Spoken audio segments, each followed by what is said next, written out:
Shalom, apa kabar saudara yang kasih oleh Tuhan? Berjumpa kembali dengan saya, Jimmy Suhadi, dalam program acara Berjalan dalam Kasih Karunia Tuhan. Dengan topik yang sedang kita bahas, bagaimana mengalami terobosan keuangan, sehingga hidup kita bisa diberkati untuk menjadi berkat bagi banyak orang. Saudara masih ingat bagaimana cara Tuhan memberkati kita? Bahwa Tuhan memberkati kita bukan karena kebutuhan kita, tetapi Dia memberkati kita karena tindakan iman kita. Ingat itu baik-baik. Yang Tuhan minta cuma satu, kita mempercayai Dia, kita beriman kepada Dia, dan kita lakukan bagian kita. Maka Tuhan akan melakukan bagian Dia, yaitu memberkati kita. Bagian Tuhan adalah membuka pintu-pintu dan mencurahkan berkat-berkat itu kepada kita, dan kita menerimanya. Saudara, Tuhan sediakan kita seibarat kita masuk ke satu toko yang sudah disediakan, kita masuk ke toko itu, kita tinggal mengambil. Tapi kalau kita tinggal membiarkan tangan kita terikat atau di belakang, maka kita tidak akan menerima apa-apa. Betul? Kita harus mengambil. Ada usaha yang harus kita lakukan, ada tindakan yang harus kita kerjakan supaya berkat yang telah tersedia itu kita nikmati. Nah, saudara, kita sudah membahas 5 poin sebelumnya, ya, supaya ada terobosan. Bagaimana mengalami terobosan keuangan itu? Yang pertama, kita harus hidup dapat dipercaya, alias jujur. Yang kedua, kita tidak merugikan orang lain. Yang ketiga, bahwa kita harus mengelola keuangan Tuhan dengan bijaksana dan transparan. Dan yang keempat, kita harus rajin bekerja, ya. Dan yang kelima, episode yang lalu berbicara tentang memberikan persembahan yang sifatnya kudus adanya. Dan hari ini kita akan melanjutkan poin yang keenam, yaitu apa? Mengembalikan persepuluhan milik Tuhan. Saudara mungkin bertanya, kenapa bukan memberi persepuluhan? Karena yang saya pelajari di dalam Alkitab adalah persepuluhan itu adalah miliknya Tuhan. Kalau itu milik Tuhan, bukan milik saya, maka saya bukan memberi, tetapi saya mengembalikan. Ya, mari kita melihat apa yang ditulis di Imamat 27 ayat 30 sampai 33. Demikian bunyi firman Tuhan. Demikian juga segala persembahan persepuluhan dari tanah, baik dari hasil benih di tanah maupun dari buah pohon-pohonan adalah milik Tuhan. Itulah persembahan kudus bagi Tuhan. Ya. Tetapi jikalau seorang mau menebus juga sebagian dari persembahan persepuluhannya itu, maka ia harus menambah 1/5. Mengenai segala persembahan persepuluhan dari lembu, sapi, atau kambing domba, maka dari segala yang lewat dari bawah tongkat gembala waktu dihitung, setiap yang ke-10 harus menjadi persembahan kudus bagi Tuhan. Dan ayat 33 dikatakan, janganlah dipilih-pilih mana yang baik dan mana yang buruk, dan janganlah ditukar. Ya, jikalau orang menukarnya juga, maka baik hewan itu maupun tukarannya haruslah kudus dan tidak boleh ditebus. Wow. Dengan jelas saudara, ternyata persepuluhan itu sifatnya sangat kudus. Sangat kudus. Ya, dan itu adalah milik Tuhan. Nah, mungkin pertanyaannya adalah buat kita seringkali kita bertanya, kenapa kita harus kembalikan? Ya, kenapa kita harus kembalikan? Ya, bukankah Tuhan kita kaya? Bukankah Tuhan kita yang memiliki segalanya? Betul. Betul, pertanyaan yang baik sekali. Dan saya mau sampaikan bahwa Tuhan tidak butuh uang kita. Dia tidak butuh uang kita. Dia menyuruh kita kembalikan karena ada 2 hal. Yang pertama adalah Dia ingin kita mentaati firman-Nya. Ya. Yang kedua apa? Dia mau kita mengakui Dia sebagai Tuhan yang adalah sumber berkat itu. Ini menyatakan kerendahan hati kita mengakui Dia, saudara. Ya. Nah, kalau itu berbicara milik Tuhan, maka artinya kita tidak bisa tawar-menawar dengan Tuhan. Kita tidak bisa bilang, Tuhan, jangan 10% dong. 5% aja. Nggak bisa. Karena ini firman Tuhan. Tapi kalau saudara ingin memberi lebih, puji Tuhan, artinya iman saudara lebih. Karena saudara ingin menyenangkan hati Tuhan, saudara memberi yang daripada yang 10%. Wow, itu luar biasa. Ya, itu yang Tuhan kehendaki. Untuk lebih jelasnya lagi saudara, mari kita melihat persepuluhan di Maleakhi 3 ayat 10. Apa yang dikatakan oleh firman Tuhan. Bawalah seluruh persembahan persepuluhan itu ke dalam rumah perbendaharaan, supaya ada persediaan makanan di rumahku. Dan ujilah aku, firman Tuhan semesta alam. Apakah aku tidak membukakan bagimu tingkap-tingkap langit dan mencurahkan berkat kepadamu sampai berkelimpahan. Wow, saudara, kalau saya baca firman Tuhan, satu-satunya ayat yang mengizinkan kita menguji Tuhan hanya di sini. Dari perjanjian lama sampai perjanjian baru hanya ada satu. Yang Tuhan izinkan kita menguji dia. Ya, padahal saudara, kita ini siapa? Ternyata Tuhan menantang kita. Kalau kita kembalikan perpuluhan, maka Tuhan menantang. Lihat, aku akan membukakan tingkap-tingkap langit dan mencurahkan berkat itu kepada kita sampai berkelimpahan. Wow, luar biasa. Ya, luar biasa. Nah, bahkan yang lebih luar biasa lagi, pada waktu kita kembalikan persepuluhan, maka di ayat 11 dikatakan demikian. Aku akan menghardik bagimu belalang pelahap, supaya jangan dihabisinya hasil tanahmu. Dan supaya jangan pohon anggur di padang tidak berbuah bagimu, firman Tuhan semesta alam. Ternyata saudara, pada waktu kita kembalikan persepuluhan, ada benteng perlindungan yang diberikan Tuhan kepada kita, kepada keluarga kita saudara. Ada perlindungan. Artinya saudara, bahwa apa yang kita kerjakan akan dilindungi. Kita akan dijauhkan dari belalang-belalang pelahap. Kalau saudara sudah mengerti kebenaran firman ini, bahwa ada perintah buat kita kembalikan perpuluhan, dan saudara berani coba-coba tidak kembalikan, wow, saudara akan melihat ada saja saudara yang terjadi. Dan tapi saya mau katakan, ya itu bukan hukuman dari Tuhan, tetapi itu akibat daripada kita berbuat, maka ada celah bagi iblis bahwa kita mencuri, ya, karena firman Tuhan mengatakan pada waktu kita tidak kembalikan perpuluhan, kita mencuri. Jadi bagaimana mungkin kita bisa diberkati di dunia ini? Karena kita mencuri sumber berkat itu. Sebenarnya Tuhan sedang mengajar hal lain kepada kita.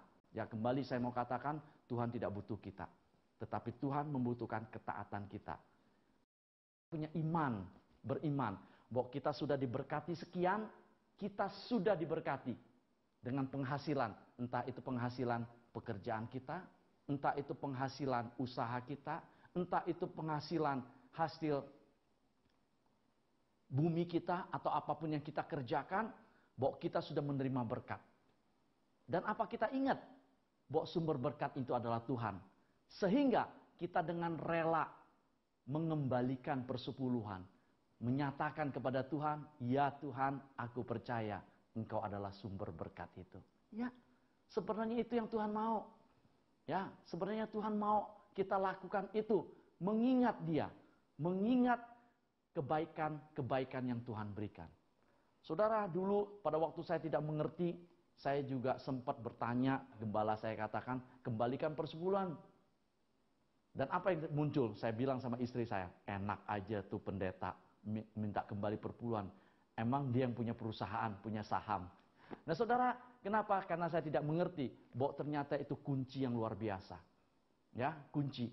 Karena pada waktu saya kembalikan persepuluhan, saya mengakui kebesarannya. Kita sering lupa bahwa sebenarnya kita bisa bekerja, kita bisa usaha, kita bisa menerima berkat, semua karena kasih karunia Allah. Kita lupa bahwa semuanya itu dimungkinkan bukan karena usaha jeripaya kita. Mari kita lihat apa yang firman Tuhan katakan di Ulangan 8 ayat 18. Demikian firman Tuhan. Tetapi haruslah engkau ingat kepada Tuhan Allahmu, sebab Dialah yang memberikan kepadamu kekuatan untuk memperoleh kekayaan. Dengan maksud meneguhkan perjanjian yang diikrarkannya dengan sumpah kepada nenek moyangmu seperti sekarang ini. Nah, artinya saudara, ya, bahwa Tuhan memampukan kita untuk bekerja. Amin. Tuhan yang memberikan kesehatan buat kita. Ya, kita harus ingat, kita mau punya jabatan apapun, kita mau punya perusahaan sebesar apapun, kalau seandainya kita lemah, kita sakit, kita kenapa-napa, kita tidak dapat berbuat apa-apa. Kita tidak mampu untuk menjadi seperti itu. Dan apa yang ada di depan kita semuanya sia-sia. Kenapa? Karena kekuatan itu hilang. Itu sebabnya saudara, kita harus bersyukur. Kita harus bersyukur, kita harus mengingat bahwa segala berkat yang kita dapat, kita peroleh. Kenapa? Karena kita diberikan kekuatan. Kita diberikan kemampuan untuk bekerja, untuk berusaha, untuk menghasilkan sesuatu. Sehingga kita diberkati. Nah kemudian hal yang kedua juga, kita diingatkan di Yohanes 3 saudara. Yohanes 3 ayatnya yang ke-27. Dikatakan bahwa, jawab Yohanes, tidak ada seorang pun yang dapat mengambil sesuatu bagi dirinya kalau tidak dikaruniakan kepadanya dari surga. Wow, luar biasa saudara. Ya, bahwa segala sesuatu itu dikaruniakan dari surga. Ya, bukan karena jeripaya kita. Ya, itu sebabnya saudara, kita punya program berjalan dalam kasih karunia Tuhan. Karena semua itu dicurahkan dari surga oleh Tuhan kita Yesus Kristus.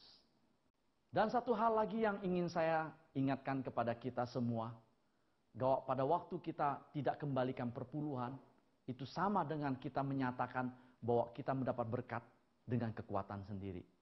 Oleh sebab itu, mari kita kembalikan apa yang menjadi milik Tuhan, dan kita pakai yang 90% yang Tuhan berikan buat kita. Nah saudara, poin yang terakhir, supaya kita bisa diberkati, mengalami terobosan keuangan, yaitu apa? Kita harus mengerti, kita diberkati untuk menjadi saluran berkat buat orang lain. Ya. Kita lihat apa yang dikatakan di Matius 5, saudara. Di ayat 13 sampai 15 dikatakan menjadi garam dunia dan menjadi terang. Ya. Saudara, kalau kita mau memenangkan jiwa buat orang-orang yang belum mengenal Tuhan, kita tidak bisa cuma datang kemudian kita bilang, saudara sakit, mau didoakan, kemudian kita tidak peduli kalau dia lagi kekurangan. Kita tidak bisa menginjili mereka hanya dengan firman Tuhan. Tetapi kita bisa memenangkan mereka. Bukan cuma firman Tuhan, tetapi dengan perbuatan. Dengan memberi, memberi, dan memberi. Sehingga orang yang kita injili akan melihat ada perbedaan. Nah saudara, saya yakin kalau kita sudah dipakai Tuhan untuk menjadi saluran berkat, maka yang terjadi adalah kita lebih dulu yang akan diberkati Tuhan. Amin. Ya, kita lebih dulu akan diberkati Tuhan. Supaya apa? Melalui berkat yang kita dapat, kita menjadi terang, menjadi garam. Ya, di mana kita berada, di situ kita berdampak, hidup kita berdampak. Di tempat bekerja, kita berdampak. Di lingkungan tempat tinggal kita, kita berdampak. Di lingkungan usaha yang Tuhan percayakan kita berdampak. Sehingga apa? Banyak jiwa yang boleh datang kepada Tuhan. Kenapa? Karena melalui berkat-berkat yang telah Tuhan berikan buat kita. Baik itu berkat rohani maupun terutama berkat jasmani yang telah Tuhan berikan buat kita. Amin, saudara. Nah ternyata saudara, ada hal yang luar biasa yang harus kita sadari. Saudara dan saya telah dipilih oleh Tuhan menjadi bendaharanya Tuhan. Wow, luar biasa. Artinya apa? Kekayaan alam, kekayaan yang Tuhan miliki sedang diberikan buat kita untuk kita kelola. Ya, kita dipakai menjadi saluran berkat. Jelas saudara, kalau saudara menjadi saluran berkat, yang pertama menerima berkat itu ya siapa? Pasti kita lebih dulu menerima berkat. Tetapi Tuhan mau berkat-berkat yang kita terima, kita salurkan. Wow, puji Tuhan. Kalau kita dipilih, kita ditentukan menjadi bendaharanya Allah. Itu luar biasa, saudara. Ya, dan sekali lagi, saudara, mari kita lakukan bagian kita. Lakukan seperti janda Sarfat yang kita baca di 1 Raja-Raja 17. Ya, bahwa dia memberi bukan dari kelebihannya. Dia memberi dari kekurangannya. Karena dia percaya. Karena dia yakin ada perjanjian. Dan saudara, kita adalah anak-anak perjanjian. Amin. Ada perjanjian Allah dengan Abraham. Sudah terjadi perjanjian bahwa keturunan Abraham akan diberkati. Dan bukan itu saja, saudara dan saya sekarang ini hidup di dalam kasih karunia Tuhan. Artinya semua sudah disediakan. Dan Tuhan mau kita dipakai menjadi terang dan garam bagi kemuliaan Dia. Saudara yang kasih Tuhan, bagaimana setelah mengikuti sekian episode, apakah saudara dapat menangkap hati Tuhan? Saudara dapat menangkap apa yang Tuhan kehendaki buat saudara? Ya, ingat sekali lagi, adalah kehendak Tuhan kita semua diberkati. Adalah kehendak Tuhan hidup kita diubahkan. Karena Tuhan mau memakai kita menjadi saluran berkat. Oleh sebab itu saudara, jangan mundur. Jangan takut, jangan melihat keadaan yang sedang saudara alami. Semua dapat Tuhan ubahkan. Dengan mudah seperti Tuhan membalikkan telapak tangannya. Yang Tuhan inginkan adalah iman kita kepada Dia.